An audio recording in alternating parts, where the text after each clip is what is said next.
What the hell are the front limbs of T-Rex for? That's Why an do they excellent- exist?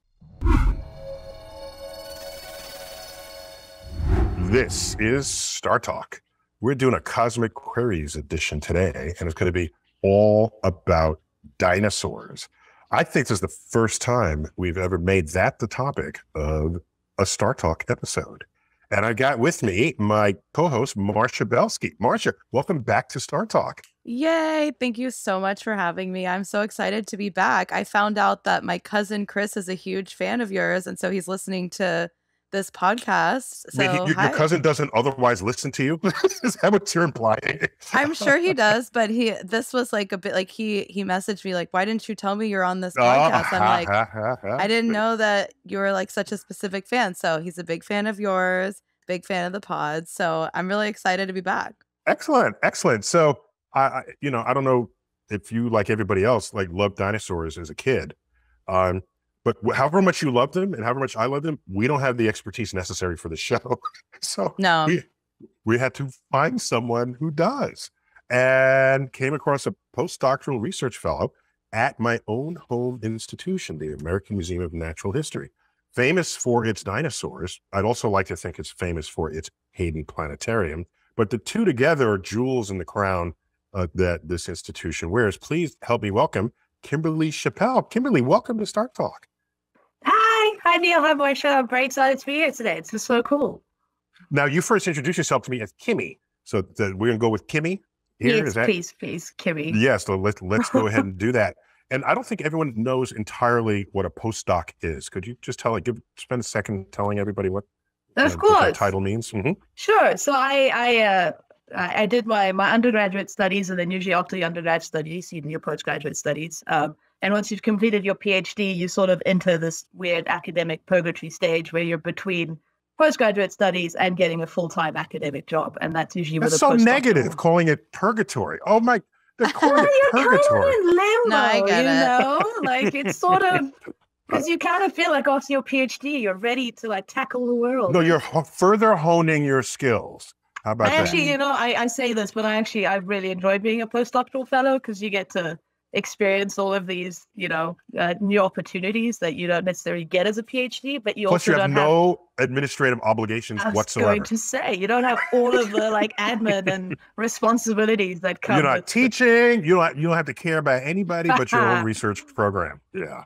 So, dinosaurologists, that's not what we call you guys. We call you paleontologists, right? That's correct. And what do you focus on? So I mainly focus on the plant-eating group of dinosaurs called sauropodomorph dinosaurs, and that people are more familiar with the very, very large guys like the Diplodocus and Brachiosaurus and things like that. So it's that main group of dinosaurs. With the Brachiosaurus, that's I'm Googling all of this. Yeah, I'm no, like that's Plodicus, Brachiosaurus. And don't forget the Theosaurus. That's a new one that just entered there. Is the Plodicus like the platypus? Different. Kind of, yes. Different body scales. Okay, which one? I just want to set this straight. Which one? Because we all, this is almost like a Pluto story. We all lost the Brontosaurus at some point. And that became what? What became the closest thing to the Brontosaurus? Well, the Brontosaurus like comes in and out, right? I mean, this is the thing in paleo is we can then things get confirmed and then they get removed and then they get confirmed, and it's sort of how it works. Okay, but the Brontosaurus was plant eating, correct? Yes, that is correct. So it is related to the guys that I work on. I just always think of that movie, The Land Before Time, when I think of the Brontosaurus, because they really with the dinosaur plot lines when you're a kid, they really let you have it. It's really sad. But Marcia, there've been more modern representations of dinosaurs since Land Before Times. You're talking about the animated series? Yes. Yes. Okay. That's like the most successful animated dinosaur series ever at the time. Really? Yes. Okay, Land with the Before Time. facts. Yeah, but I believe that. There are other representations of dinosaurs that are not cartoons. Just thought I'd let you know I've heard. So I've heard. Just a little. So we'll lead off. I'll ask a question maybe, and then if Marcia has one, and then we'll go to our fan base, who all are Patreon members, because right now they have the exclusive access to the question and answer mantle that is Cosmic Queries. So let me ask you something, Kimmy. All right. So how did dinosaurs get so big? Like, do you have smaller they don't like they didn't just evolve overnight to be big? Where's the dinosaur that's half the size of the biggest one, and then half that size, and then half that size? Like, how are they just all so big? All right, Neil, so I'm going to take the next hour basically trying to answer this question. No, I'm joking. I mean, that is one of the main things, especially in the plant-eating dinosaur group, right? So the sauropodomorph dinosaurs. They start off as very, very small things. For example, like Burialestes, which is tiny. It's about 15 kilograms, which is about 30 pounds. Walks on 2 legs. And then as we get to the more derived guys, things like, Brontosaurus or Apatosaurus and things like that, they're multi-ton animals. So there's this giant transition that happens in body size. And one of the main questions is not only how does that happen, but also what are all of the physiological and anatomical changes that go hand in hand with that? Because you can't just grow and become giant. There's lots of things that you need to do to your body plan in order to be able to do that. For example, you need fat, stubby legs to hold up all that body weight. That is one. Yes, you but you also, I mean, you're lucky they're dead, Neil. You're lucky they're dead. Did I fat shame them? Is that what you're? Yeah, so watch your tone with that. Watch your tone. They're big boned, Neil. Big boned. They totally were big beautiful, boned. Stubby legs. But one of the main transition that happens, also in that is the going from being bipedal or walking on 2 legs to being quadrupedal or walking on 4 legs. And that's definitely something that allows, this great gain in body mass. Because being giant and multi-ton and walking on 2 legs is just probably not feasible and not something that could work. You need to be able to load all 4 of your limbs to be able to do that. Okay. I've never thought about that, but that makes so much sense. Yeah, but that doesn't explain the millipede. That doesn't explain the millipede. What kind of weight is it holding up? I don't trust those things. No, I hate them. They're creepy. Millipedes should be a bazillion tons then. It should just be I can't, or could do that. And, and millipedes is like, why do you have so many legs? You're creepy. No. Oh my gosh, imagine a giant millipede. Absolutely not. Yeah, absolutely not. Thank God for small favors. Wow. And please unpack your specialty dinosaur category. Sauropodomorphs. That is correct. Please give me the how that word unpacks. So, for example, the 2 main groups of dinosaurs are Saurischian and Ornithischians. So Ornithischians will be your group that includes your Triceratops and Ankylosaurs and things like that. We love the Triceratops. Love the Triceratops. Right? Everyone loves the Triceratops. Ornithischian She's a favorite. Bird-hipped dinosaur. Whereas Saurischian, which includes your meat-eating dinosaurs like T-Rex and your sauropodomorph dinosaurs like Diplodocus, Saurischian means lizard-hipped dinosaurs. So sauropod, sauro comes from lizard. Interesting. Okay, so you all care about the hip, where the hip bone connects to the leg bone. So the hip is huge. So this is the hip is a big part of dinosaur studies. It's got big hips. That's big good ass. To know. We got big ass dinosaurs. This is what's coming out of this exercise. It's also one of the most confusing things because the main difference between lizard hips and bird hips, right? Or if you look at a bird today, is the orientation of the pubis bone, whether it points forward or backwards. But we all know that, well, maybe we don't all know, but birds are related to dinosaurs. They are the direct descendants of dinosaurs.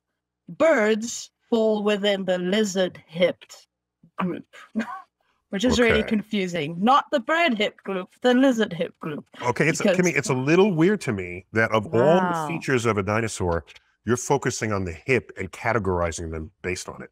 That feels a little weird. That's where it's different. They said either it goes forward or back. Okay, let's say, how big is your big toe? And let me categorize that way. But if the big toe were facing the other way in half the animals, that's a different one. That's a different thing. That's a different one. Marcia, stupid me.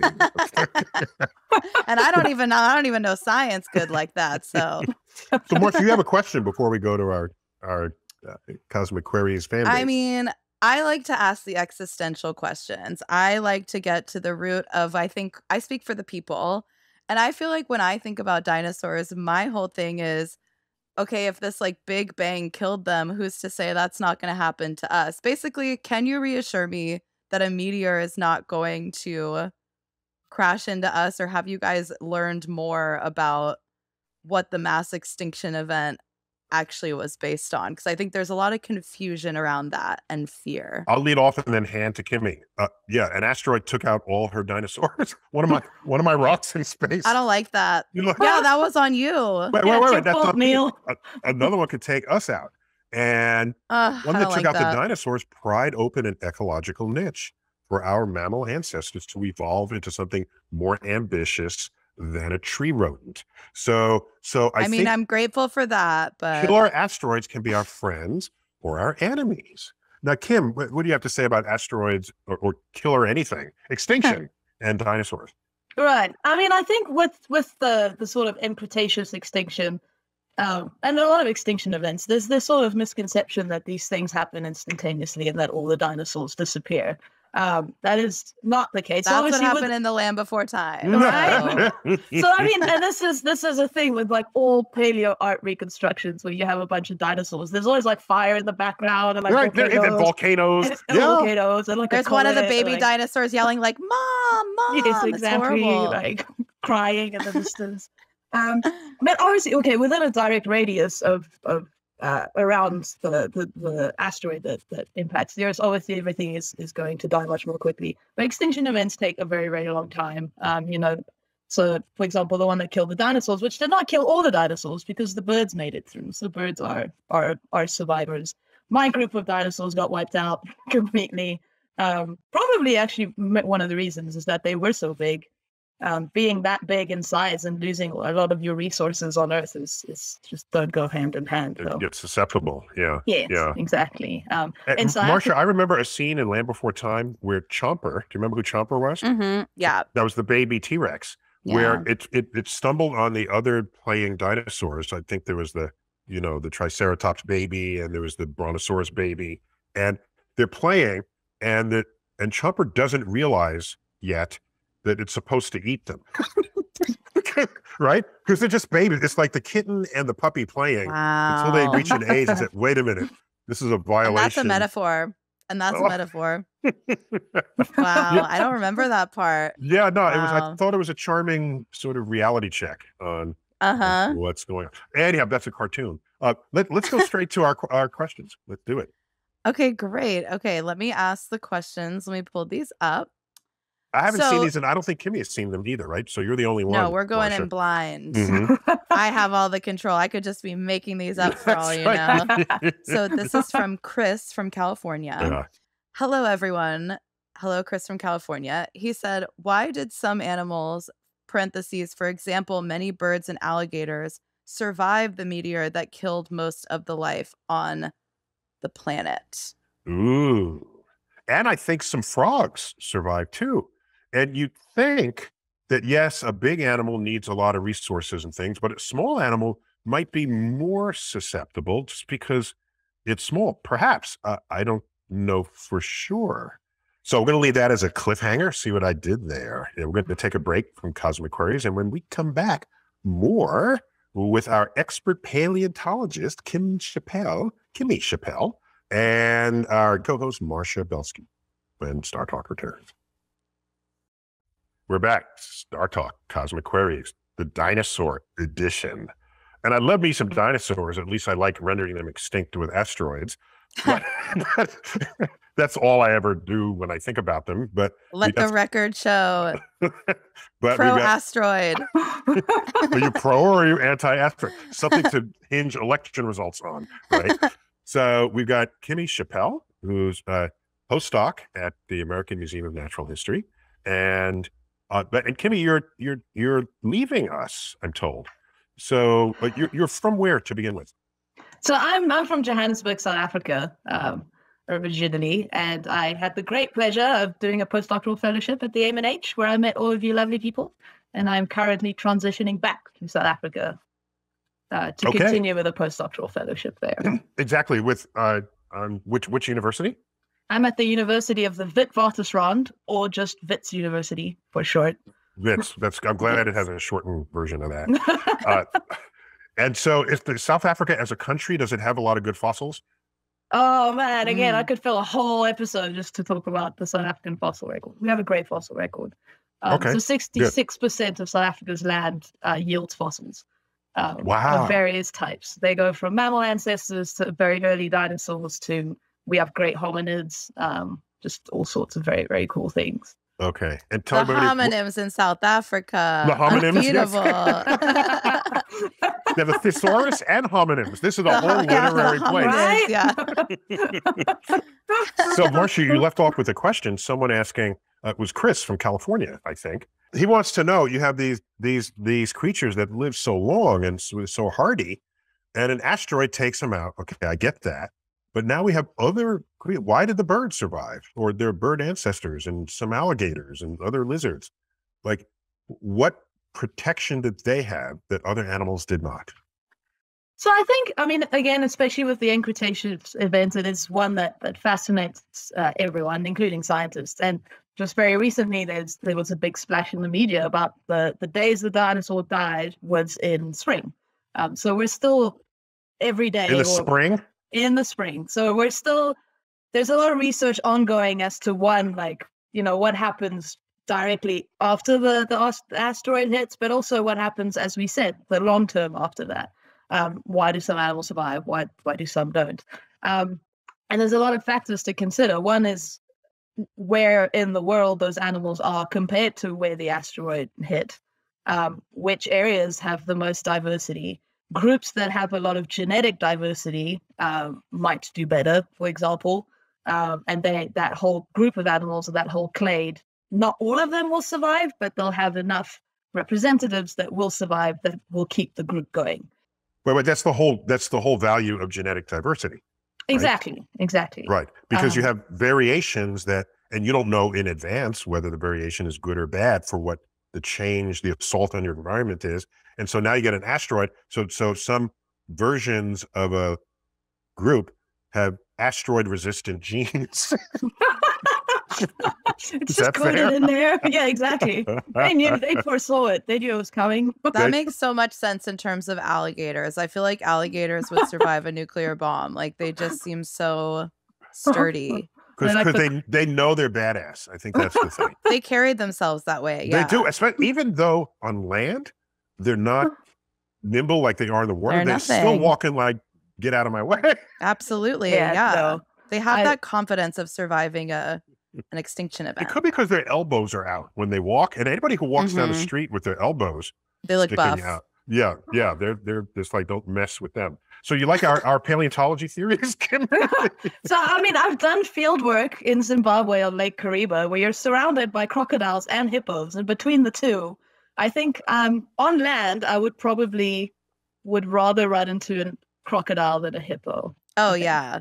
I don't ever want to see a hippo. Are hippos dinosaurs? No.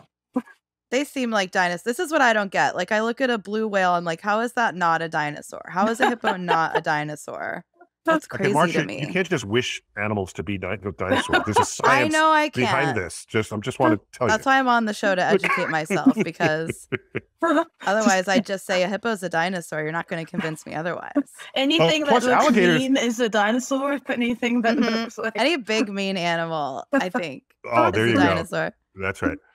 Big and mean, especially what's that lizard thing down somewhere? The Komodo dragon. Yeah, totally. Exactly what you're talking about. In fact, I'm old enough to remember this.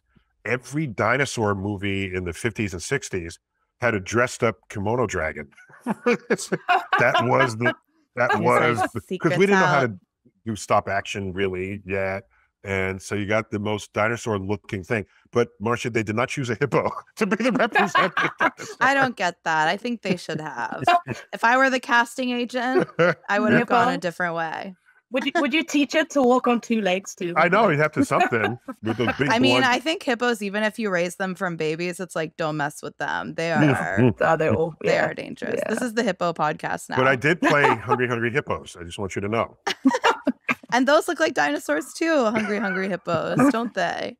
Wait, so Kimberly, does being underwater offer protection? Because underwater is kind of a stable place. And that's where you might find dinosaurs or some eggs that were laid that I mean, something just has to get through that portal, right? And come out on the other side.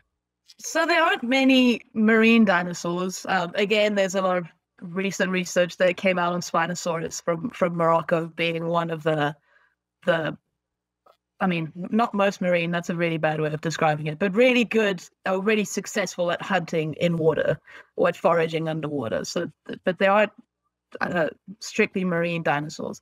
There are things like ichthyosaurs and plesiosaurs, you know, the things with the long neck that kind of look like the Loch Ness monsters floating around. Those are marine reptiles, so they're not actually part of the dinosaur. I love it that you're referencing real animals to a fictional one. They look like the fictional. They do though, and that's something that everyone recognizes. I agree 100%. That's kind of funny that everybody could recognize, a fictional thing, but then like real dinosaurs. We're like, no, we've never been educated about that. No, but I know about what the Loch Ness monster looks like. It's just a funny fact, you know. That's I'm just commenting on the social culture of that. So just before we go on to the next question, you're saying that it depends on what the diversity of that genus was. Perhaps you didn't use that word, but I think maybe the clade. I think as a whole, a clade. It's just a whole clade, and so you expect that many would have died and others emerge on the other side. So what's interesting to me then, if birds survived or the bird ancestor, how many bird ancestors didn't? Probably a lot. Yeah, that's right. Right. All the ones who are on the ground when the meteor hit. Or were vaporized, yes. Exactly. Where did the meteor hit? I don't think I know that. At the Yucatan Peninsula of what is now Mexico. There we go. They found a crate of oil drillers prospecting for where they might find the next batch of Gulf oil, found a ridgeline deep buried, and they traced it into a whole circle. And then they dated that zone, and they found out that it dates from 65 million years ago. And so there it is. It was it was not only the smoking gun, not only the smoke, it was the gun. It was all there, all in one thing. And from that on, we said, yep, the asteroid took out the dinosaurs. But if you remember the Disney movie Fantasia, if you haven't, I highly recommend it. It's all classical music and all animated, and there's no dialogue, and different bits of classical music put to different animated stories. So Stravinsky does The Rites of Spring, and to that music, they portrayed dinosaurs thriving and then going extinct.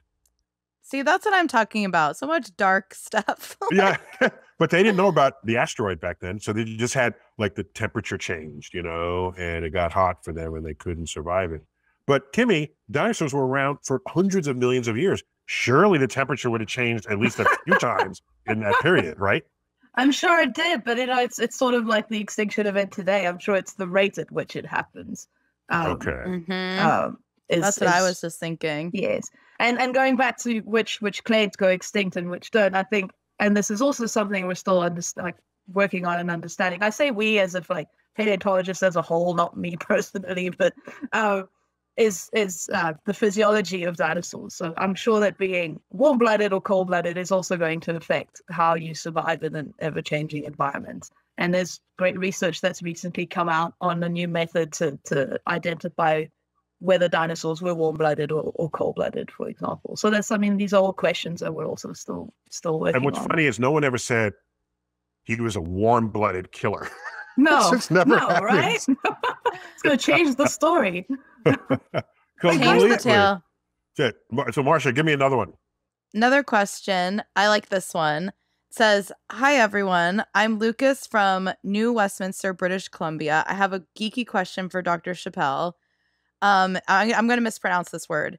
If Massaspondylus, does that word make sense to you? Massaspondylus? Massaspondylus, yes, it does. Massaspondylus were still around today. Do you think we could train them to be rideable? Or would you be able... I love it. I love it. Would you be able to raise and grow them into an animal like a working horse? Wow. That's an incredible question. So Massaspondylus is my baby. So that is what I did my honors, masters, and PhD degrees on. It's the most common Southern African dinosaur that we have, and it's one of the very early members of that sauropodomorph group that we were talking about. It's much smaller. It's about half a ton for people who don't know, and it walks on two legs. When it comes to training them, I would personally love to think that yes. I would say that if you're going to train a dinosaur, I would probably go for one that is not ginormous, such as Diplodocus, because that seems really impractical. And then also probably go for one that eats plants, because that sounds like a great, idea, and not go for the, T-Rex. You don't want it to eat you. Yeah. Yes. Because that's just practical. That's practical advice. You can take some of the risk out of it that way. Yeah. So how do you ride something that walks on two legs? Well, that's I guess that's one that, they ride ostriches, right? That's doable. Oh, they do, don't they? They race them. It's they. Marcia, it's they. It's obvious. People who race ostriches. They that are riding ostriches. It's the thing, I've seen it. No, I think I've seen it too. I've seen it. Plus, in Star Wars, there's that creature on the snow planet. That's what I was thinking. They're two-legged with the front little sort of T-Rex front legs. I feel like you can ride an animal that's two-legged. You just are going to look kind of silly. It just doesn't look right in the human brain of like, you know what I mean? It looks like a piggyback ride. I know. So, but the half a ton is about the weight of a horse, right? We ride horses and we don't fear the relative size difference. We should, but we don't. Yeah, I fear horses. So do you think we could ride them? You didn't give an answer to this yet. I think you're dodging the answer. Yes or no? I'm going to put my PhD on the line and say yes. All right. Research comes out tomorrow that it's not rideable. I think the real question is, have any reptiles been domesticated? Oh, that's an excellent question.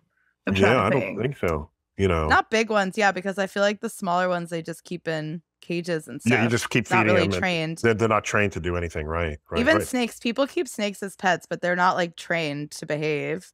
If we have no experience successfully domesticating a reptile, then to get a reptile that's 1,000 pounds and believe that we could ride it, that's kind of a pipe dream right there. I think you could ride a big snake. I feel like you could ride a reptile.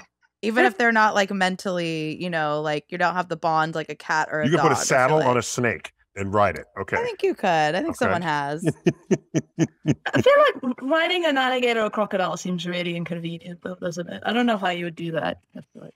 Yeah. Yeah. Someone in Florida's done it. I 100% believe. Somebody in Florida has done everything, right? Okay. Definitely. Or everyone in Florida has done something, right? But there it is. Inverse of that. So give me another quick question here. Okay, so this is the first one we got. It says, "Hello, Dr. Tyson, Dr. Chapelle. This is Devin from Indiana. I was wondering how accurate the Jurassic Park movies are. Can you extract DNA from fossilized mosquitoes that drank dinosaur blood?" Ooh. And other science facts, I think that movie Okay, I know one fact. I want to lead off with this. You ready? Because I spoke to one of my paleontology colleagues at the museum. So do you remember where they got the mosquito blood? It was like in a cave in amber in South America, and they chopper it in. And what I learned is one of the largest repositories of bugs in amber, including mosquito, is just in New Jersey. So the whole beginning of that movie would have been different as they're stuck in traffic crossing the George Washington Bridge. Just getting into New Jersey to start on a jet ski on the Hudson. On the Hudson. Let's take a quick break, and we're going to come back straight back to Kimi, who's going to tell us, who's going to evaluate the authenticity of the Jurassic Park franchise when StarTalk Cosmic Queries Dinosaurs edition returns. We're back. StarTalk Cosmic Queries Dinosaurs. Kimi, how do we find you on social media? You can find me on Twitter. My handle is at Kimi, Kimi, -chap, CHAP. So you can find me there. Dash, underline or straight dash? It's underline. Sorry. Underline, I'm actually right. So quite Kimi new underline to Twitter. Chap. Yes, okay. That's right. So the question we dangled with, who's it from again, Marcia? This question is from Devin from Indiana. Devin from Indiana. So another one, when the first Jurassic Park movie was released, many of them collaborated with our paleontologists at the museum just back in the 1990s. And I was brand new in the employ of the museum. And I was just intrigued to see all this dinosaur stuff happening. And they wanted to make sure that they positioned T-Rex properly to show how it would run, the way birds would run, and how. So there's a lot of this talk about, and will the tail drag or does the tail not drag? And I remember those questions being asked and solved at the time to improve the authenticity of the dinosaurs that were in the films and in the entire franchise. But that's the last I knew of it. And so, Kimi, you've been in the full middle of that. What can you tell us about what we see versus, fiction versus reality? Right. So I went to see the new Jurassic World movie not that long ago. And actually, the scientific advisor on that one is also an ex-AMNH, which is Steve Busati. So he was one of Mark Norell's students. Nice. AMNH, the American Museum of Natural History. Very good. Got people. So, Marcia, we're going to take over. We're putting our people installing. Yeah. Right. People are out there working in Hollywood. That's So Kimi says, well, she's leaving to go to South Africa. She's an operative that we're installing. Exactly. I'm representing. Telling all the secrets. Yeah. And there is so they did have an advisor, so that's good. They did. And it's, I think it's also the balance between making it scientifically accurate, but also making it entertaining. And as someone who grew up in a country where you can go on game drives or safaris, I think if they had made the dinosaurs as, ecologically accurate as they would have been, it would not be the most entertaining movies. Because, carnivores don't run around running after each other and eating everything that's in their sight and roaring every 2 minutes. That's just not how it works. They hunt stealthily. It's really cool to see them do that. And roaring every 2 minutes. They wouldn't be very good predators if so. No, they'd be terrible. There's no stealth involved at all. Good point. Hi. Yeah. You'd be like, T-Rex, you're already so big. Keep it down. Whereas my group of dinosaurs, the sort of motomorphs, are basically never hardly featured. And they're just these lumbering things that walk around in the background, not really doing anything. So they're not dangerous. And so they can't eat you is what the problem. But, and so much cool things about them. They could stampede people or do something cool. Mm-hmm. Was that a sentence that just came out of your mouth? There's such cool things about them. They can stampede, people. Don't underestimate them as the villains. Did I just hear the sentence out of? I'm trying to get her people in the film. Her exactly. If I was to make them Jurassic World entertaining, then that would be my take. Let's they could stampede. Yeah, okay. You could get a bunch of herbivores stampeding one of the scientists for sure. Yeah. A giant herd of dreadnoughtas, dashing across. That sounds terrifying. It can be Hollywood exciting. Exactly. Oh, by the way, in our museum, we have a Velociraptor fossil, there on display. And the Velociraptor, that was the terrorizing one in the first Jurassic Park. And you look at it, you say, huh? It's the size of a large dog. Yes. Yeah. And if that ran up to me, I would just kick it. It's get out of here. Kick it. I'm busy eating my sandwich, right? And so they clearly pumped that one up for the movie. So if you can drop kick it, it's not a dinosaur. Is that what you're saying? It's not a scary dinosaur. And I think I was told, who's I speaking with about this, that what boosted the terror factor is it's the same. They made it the same eye level as you. Yeah. So it's oh my gosh.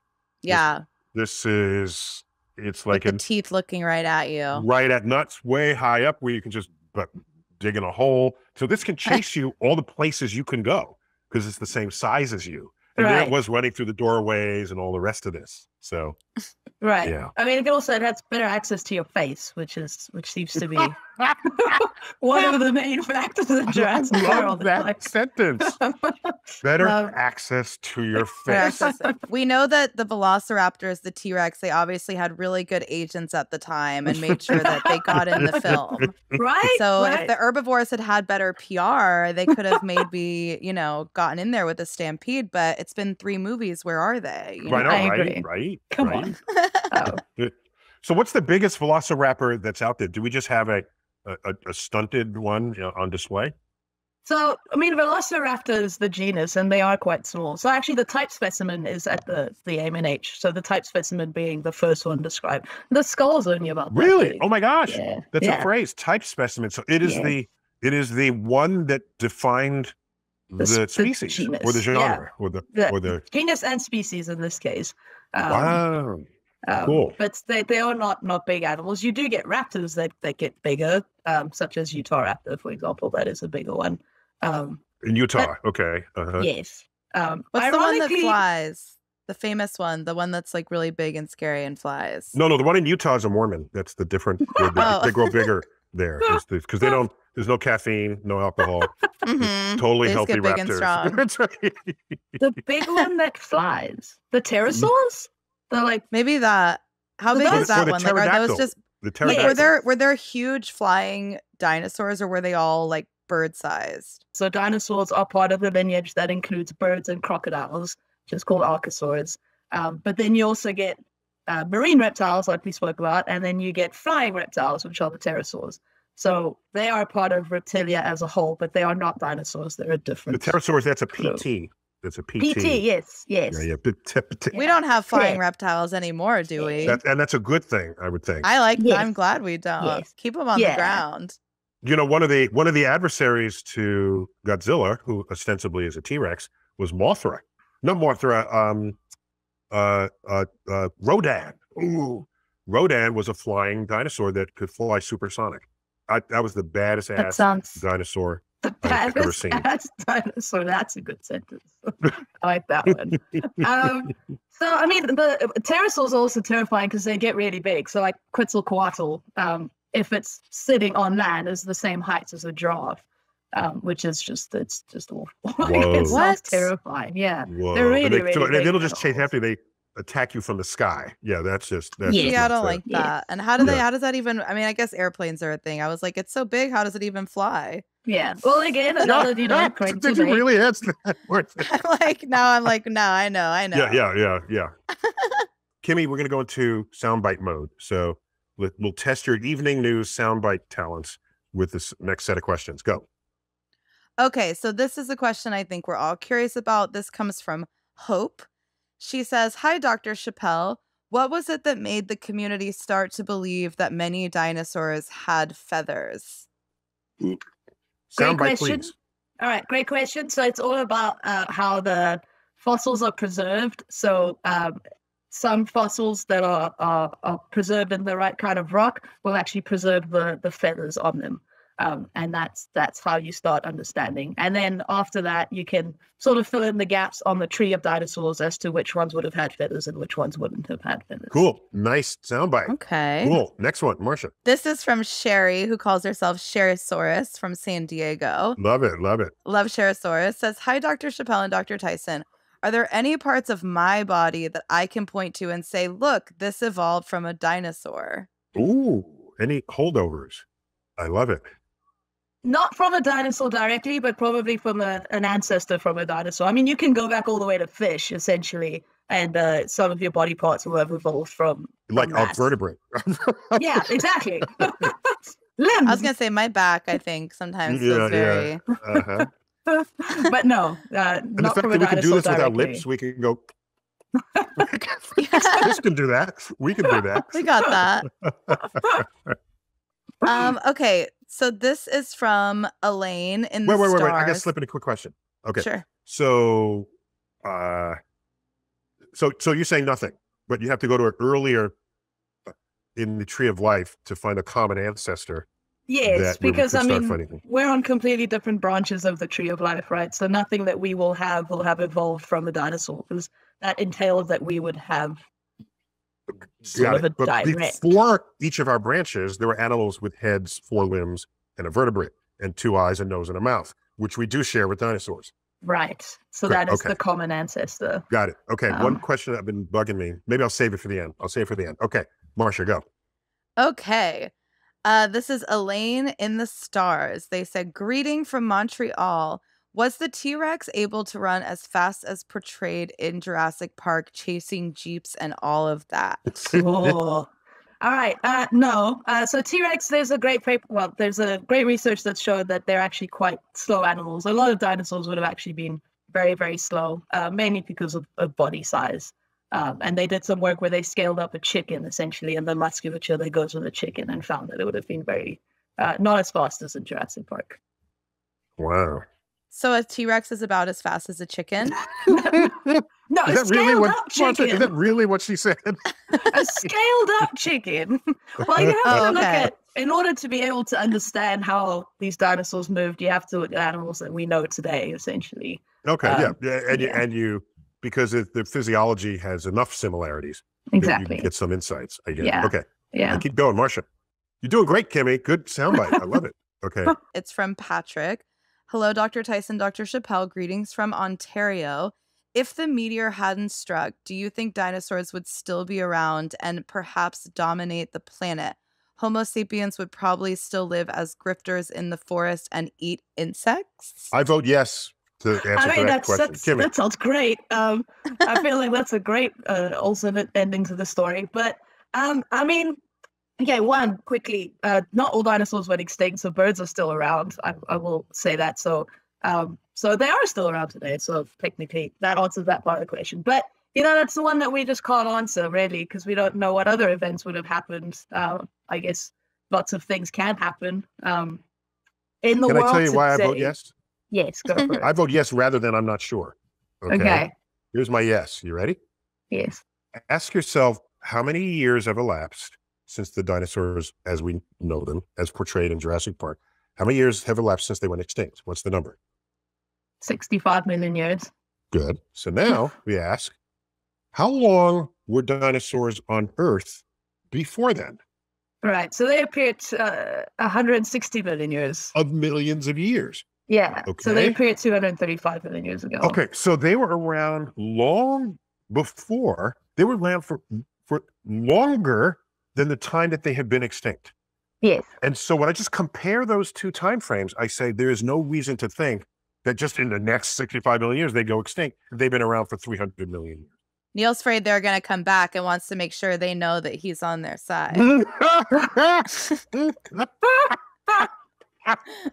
wants the stampeding sauropods on his side. That's what he wants. The Godzilla came back. I'll just say, all these birds are going to say thank you. I was all for it with you here. So that's why I look at just compare. It's a pure timescale argument. It has nothing to do with physiology. And I think that is a great answer. And I do think that they would still be around, but I think that the diversity would have changed. Because that does happen in the 160 million years that they are. Yeah, sure. Yeah. We'd be a different ensemble, but as a group, they were very successful. Yeah. They would have survived until they met American hunters, and then they would have. until humans came along, essentially. Yeah, exactly. No. We would still be. T-Rex or whoever would still be dining on our mammal ancestors as hors d'oeuvres, and like you said, Kimmy, we'd be eating insects in the forest trying to escape. We'd be humble, at least. We'd be humble. All right, so we got to bring this to a close. I'm going to ask my final question, if I may. Okay. This is a blunt question. Okay, just stay with me on it. You ready? Kimmy, what the hell are the front limbs of T-Rex for? Why do they exist? I'm told the two hands couldn't even reach each other, so couldn't even use them to hold anything. They're just well, I guess again, a lot of research goes into this question, and still at conferences today, it's an ongoing debate as to why does it happen? Why does it happen, but also how does it happen? Because it's not just to be T-Rex. clear, Marcia, when she says a lot of research is going into this, that's science code for we still have no idea what the hell is going on. We don't know. That's why there's still research in it, right?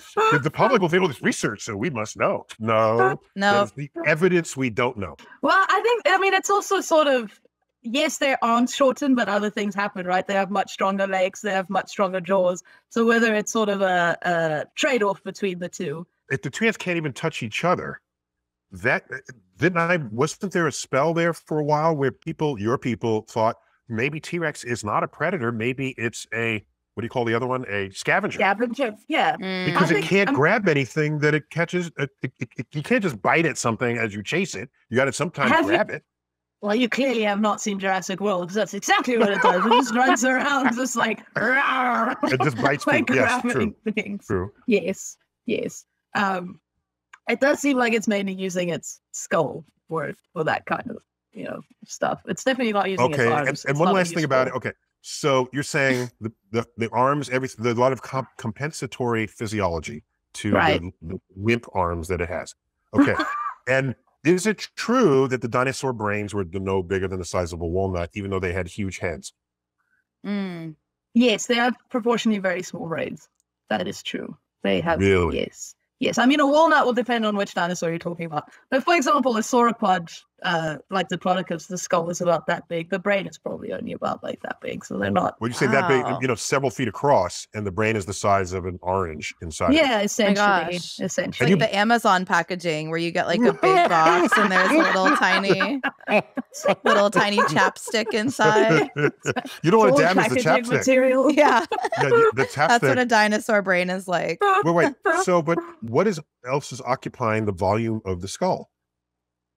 In what? In all of them? They well, have a if lot the of brain is sinus little cavities. They have a lot of sinus cavities, a lot of jaw musculature. Well, I mean, it also, again, depends on which one you're looking at. Okay. A lot of teeth. Okay, so they weren't doing calculus or anything like that? Or they weren't? Oh, no. They're just biting. No, they're just walking around, biting, eating, reproducing, sleeping. Biting, or as your dinosaurs will do, the chew lettuce, you know. Exactly, yes. As they turn their head left and right for the camera. The lettuce and stampede potentially. Yes. That'd rip your face off. Okay. Yeah. All right, we got to end it there, guys. It's been highly illuminating. Kimmy, this has been wonderful. And, it's been awesome. You know, every dinosaur movie that comes out, we're going to have to call you. That sounds great. I like that deal. I'm going to hold you to that. Can I pre-arrange for that? Okay. Anytime. Very excellent. There. And Marcia, your social media? My social media is all at Marcia Belsky, and then my Instagram is at Marcia Sky. Marcia Sky. Any reference to the universe is okay in my books. Okay, guys, great to have you both on StarTalk Cosmic Queries, the Dinosaur Edition. Neil deGrasse Tyson here. Keep looking up.